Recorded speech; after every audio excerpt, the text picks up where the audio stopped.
Embora no reinado da da Dona Maria II tenha sido o primeiro reinado constitucional de Portugal, teve muita luta. Sim. Foi um período muito, né, de ebulição em Portugal. E ao mesmo tempo ela abriu várias frentes aí na educação, na modernidade. Sim. Qual foi a principal herança que ela deixou para esse casal, Pedro e Estefânia? Pois, o Dom Pedro V, de facto, ele era um homem muito especial, não é? Muito especial no sentido de... era muito reservado, portanto, ele era um filho diferente, não é? Era na altura, e nós que sabemos, não é? Cada filho é um filho e cada um tem a sua maneira de ser. Mas mesmo ele com os irmãos, era uma pessoa fechada, portanto, não se relacionava tanto com os irmãos, era assim uma pessoa um bocadinho diferente. E, de facto, eu acho que se houve pessoa que conseguiu beber dessa educação da mãe e conseguiu perceber quais é que eram as suas vontades e o que é que ela queria, eu acho que foi exatamente este filho. Talvez por ser, lá está, por ser mais tranquilo, por ser mais... Ele devorava livros, por exemplo, gostava muito de ler, é aquilo que consta, não é? Portanto, terá sido o filho que possivelmente, porque não viveu aquela adolescência das namoradas e das caçadas e daquelas coisas todas, não era? Que era a juventude normal. Talvez por isso ele... E esta é só a minha visão, não é? Talvez ele tenha tido a possibilidade de refletir mais sobre aquilo que a mãe desejava para Portugal. E de facto a educação fez toda a diferença. Pronto, no caso dele fez toda a diferença. E as leituras que ele fez, e depois ele fez uma coisa muito boa, ele foi conhecer o mundo, ele viajou, portanto era uma pessoa que, até nesse aspecto, era uma pessoa que sabia o que é que se fazia lá fora, não era? Portanto, ele tinha mesmo um sentido de missão, que é uma coisa que nós às vezes, que eu acho que não é nada que se incuta nas pessoas. Claro que nós podemos despertar nas pessoas, e neste caso também nos jovens, essa vontade de estar ao serviço de... Mas depois há algumas pessoas especiais que nascem com isso. Eu, pelo menos, penso assim. E que são pessoas que vieram aqui para transformar. E de facto, quer ele, quer a Dona Estefânia, porque a Dona Estefânia também se percebia desde pequena que a sua vontade era dedicar-se a causas, não é?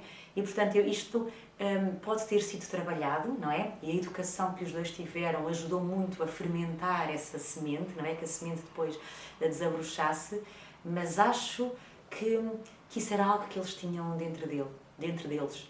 E foi algo que depois se foi cultivando e que depois, quando chegou o momento certo, eles queriam atuar.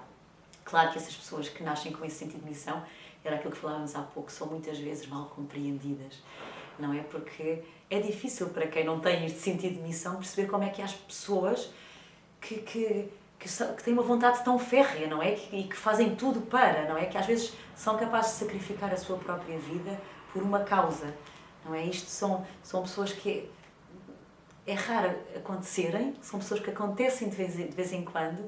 Muitas delas, infelizmente, às vezes têm percursos breves e curtos por circunstâncias variadas que a gente não consegue compreender, mas que são pessoas que lançam aqui sementes, de facto, e que se tornam inspiração para quem, se calhar na altura não tanto, mas hoje nós olhando para trás e olhando para aquelas ideias e para aquelas vontades, eu para mim, aquele casal é uma inspiração.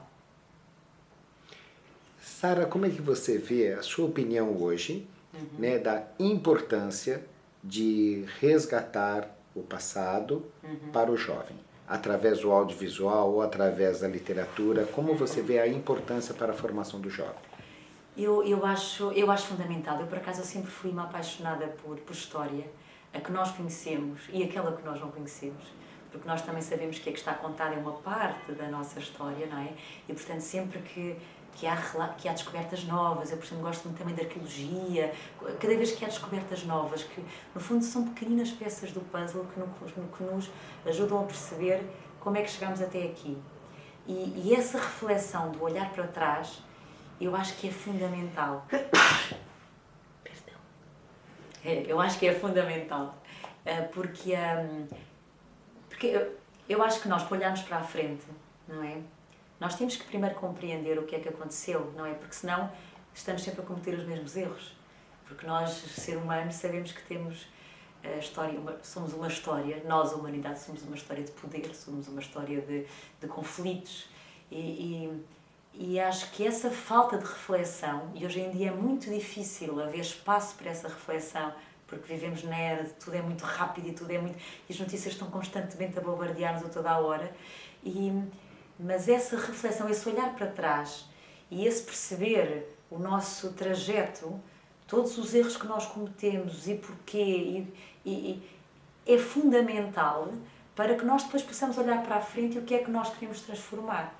Eu costumo dizer que isso é fundamental até para nós, enquanto cada ser humano, não é? Deve pensar o que é que eu fiz até aqui, qual foi a minha história, com quem é que me relacionei e o que é que eu quero fazer com isto tudo que sou daqui para a frente. Muito mais nós, enquanto sociedade, enquanto civilização, temos mesmo que fazer esta reflexão. E o que acontece é que muitas vezes a história é dada como os factos, não é? Simplesmente os factos e as datas e os nomes. E eu, porque também sou mãe e porque ando muito nas escolas, quando eu ouço um jovem dizer odeio história, é algo que me incomoda imenso. E quem diz história diz literatura, porque mesmo a literatura é muitas vezes dada ou pela via do saber quem é que foi o autor, com as datas em que nasceu e que morreu e o que é que fez e em que ismo é que se enquadrou, em que corrente literária, ou então é a análise do texto pela via gramatical e no fundo dissecação do texto, que também são coisas importantes, mas eu acho que falta nós agarrarmos estas personagens e estas vivências como de facto parte do filme da história da humanidade, não é? E para isso nós temos de criar empatia com a história, nós temos de criar empatia com as personagens, nós temos que querer compreender porque é que esta pessoa foi assim, porque é que ela fez isto, que circunstâncias é que a empurraram para isto. E depois daí fazermos o paralelo com aquilo que está hoje. Portanto, eu acho que a nossa história tem muito de ser contada de forma a cativar os jovens. E mesmo quem diz os jovens, diz os próprios adultos. E daí eu também ter um pouco embarcado no romance histórico, porque eu acho que ajuda um bocadinho a contar a nossa história de forma apaixonante, porque nós de facto temos uma história riquíssima, não é? Que nos ajuda tanto a perceber, a posicionar o bem e o mal, a história, os acontecimentos, o que é que nos marcou, porque é que estamos sempre ciclicamente a fazer isto. No caso de Portugal até, como é que nós chegámos até aqui, não é? Nós já fomos grandes, já fomos pequeninos, já tivemos tanto, já fomos tão pobres, não é? E todos estes movimentos cíclicos, nós temos que olhar para eles com muita reflexão, temos que pensar, não é? Sobre eles.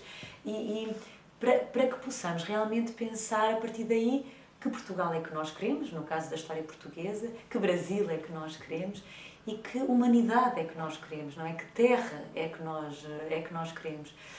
Portanto, eu acho que o próprio ensino da história tem que ser diferente, tem que ser cativante e tem que haver espaço, que é fundamental, para a reflexão.